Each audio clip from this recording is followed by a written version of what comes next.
Okay, Shvato, good vach. Hope you're all well. Let's catch up. Kuflam and Dalet Amavez. Today's Amud. Excuse the under the weatherness. Here we go. Okay, so there is an understanding that bathing a kid was critical for the well-being of the baby. The later commentators talk about this and say that nowadays is clearly not necessary, and therefore it's not something you would do on Shabbos, but historically it was seen as something critical for their well-being, and therefore what the Mishnah is telling us is that it's something which is able to override Shabbos. So, both before the Milah, which is they would do it beforehand, and then they would do it again right after the Bris Milah. Sprinkle the hot water on the child, but not with the utensil. Now, the first line of this Mishnah, which says you're allowed to bathe him, is seemingly contradictory. If you bathe him, you're not sprinkling hot water. Like, sprinkling hot water is obviously like an abnormal way of doing so. So which one is it? Can you bathe the baby, or do you sprinkle the hot water? Okay. Lezer ben Azariah says, he says, you may bathe the infant on the third day following the Bris Milah. Now, clearly the Tanna Kama is saying only on the first day, and Rav Elazar ben Azariah say you're allowed to bathe the baby on the third day. And it was on the third day when they were in pain. There's a reference to the people of Shechem after they got the Bris Milah that they were in pain. Okay, so clearly you see a lot of pain, and therefore Rav Elazar ben Azariah learns from there that you therefore allowed to have the bathing done on the third day as well. Savik vandroginos, in the case of a questionable one, different opinions about what this means. We'll come back to exactly what it means.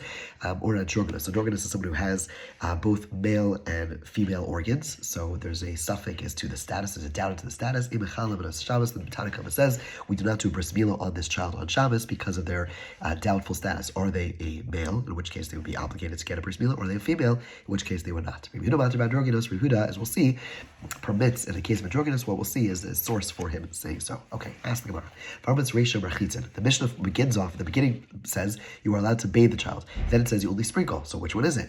Rabbi Yehuda and Rabbi Yehuda Tani. So Rabbi Yehuda and Rabbi Yehuda say it's really just explaining the first statement. The first statement says you're allowed to bathe them. Then implicit, how do you bathe? Mishnah continues. Right? You bathe the child both before and after. Ketzad, how do you do so?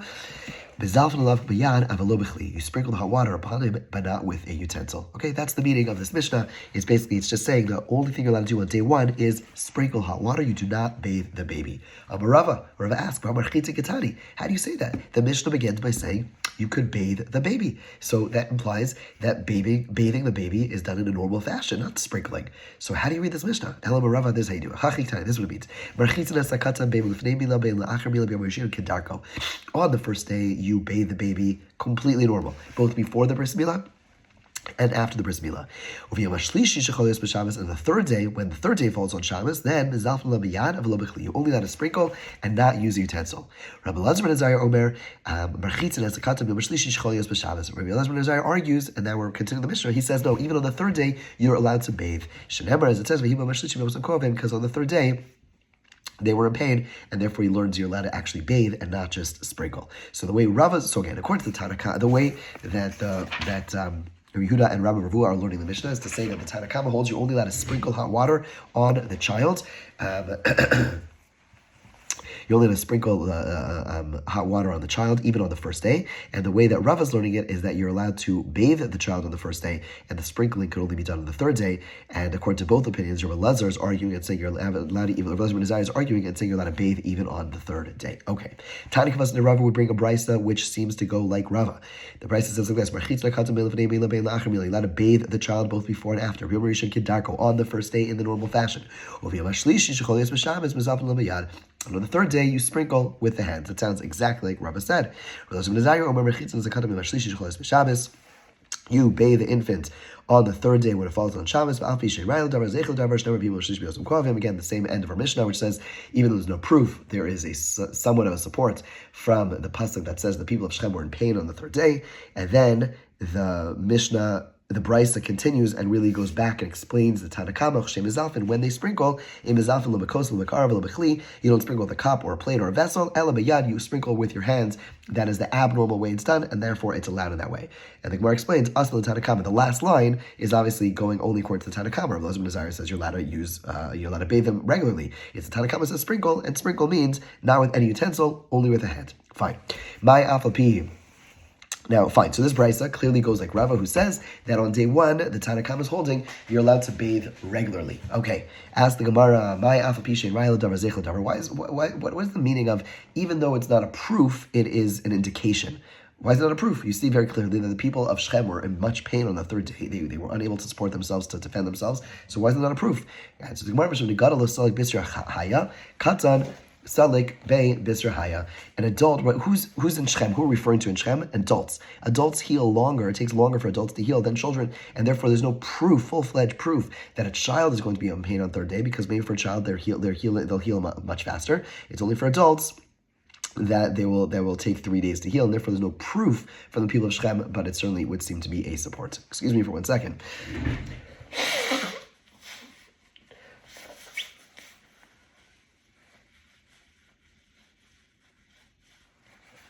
And we're back. Okay, so let's go further. There was a story where a person came in front of Rabba, Orilob Kishmaita. He asked him about bathing the kid normally on Shabbos, and Rabba said, of course, that's the way he learned things. Ichlish Rabba. And then Rabba immediately afterwards became weak, he became ill, became sick, and he began to worry. Amrei said to himself,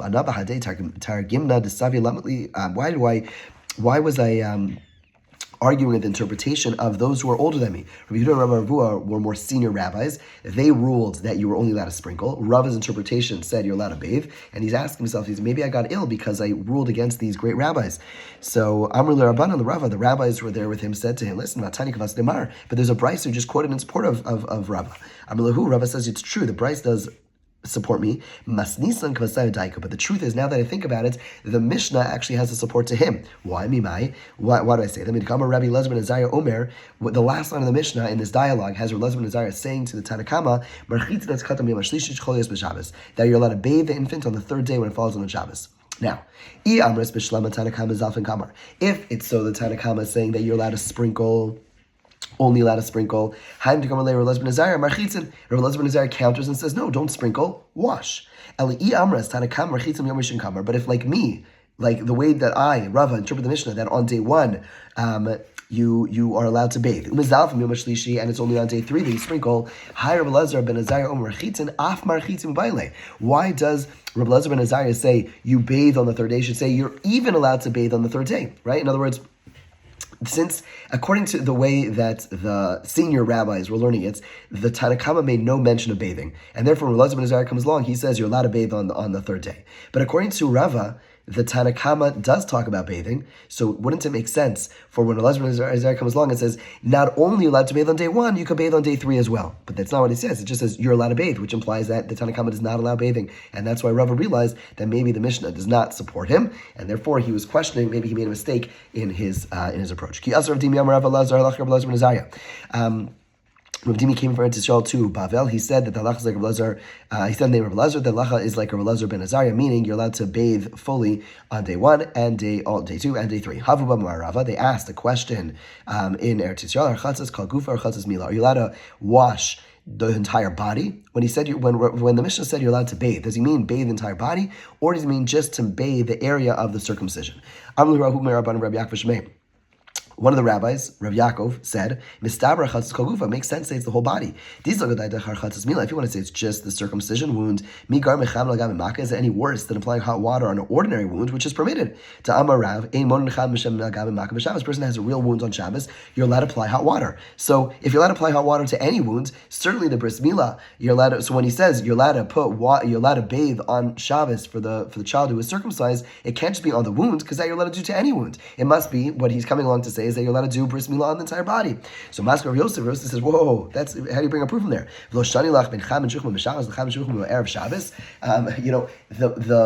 allowance to bathe a wound is only with water that was preheated before Shabbos.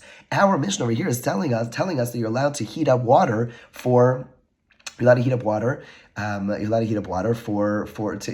on Shabbos itself, and therefore don't say, since normally on Shabbos you're allowed to put hot water on a wound, so too for sure. So the bris milah for sure, and that's why it must be when he's coming to teach the whole body. No, over here we're talking about warming up water. So that is a novel idea. Maskar of Dimi. Who says, where in our Mishnah does it say they're talking about water that was heated up on Shabbos? Maybe they're only talking about hot water that was heated up before Shabbos. In other words, nowhere in our Mishnah did it say we're talking about hot water that was heated up before Shabbos.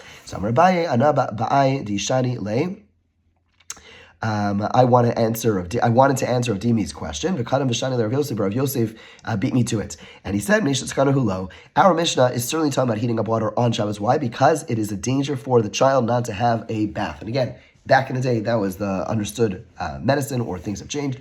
We have a support to this. Amar of Avo, Amar of Elazar, Amrila, Amar of Avo, Amar of Yochanan, Halach of Elazar ben Azariah, Ben Mecham Shuchim Shabbos, Ben Mecham Shuchim Be'erev Shabbos, Ben Mecham Gufa, Ben Mecham Mila, Neshus Kan Hilo. Bryce says explicitly that the halacha is like Elazar ben Azariah. What is that halacha?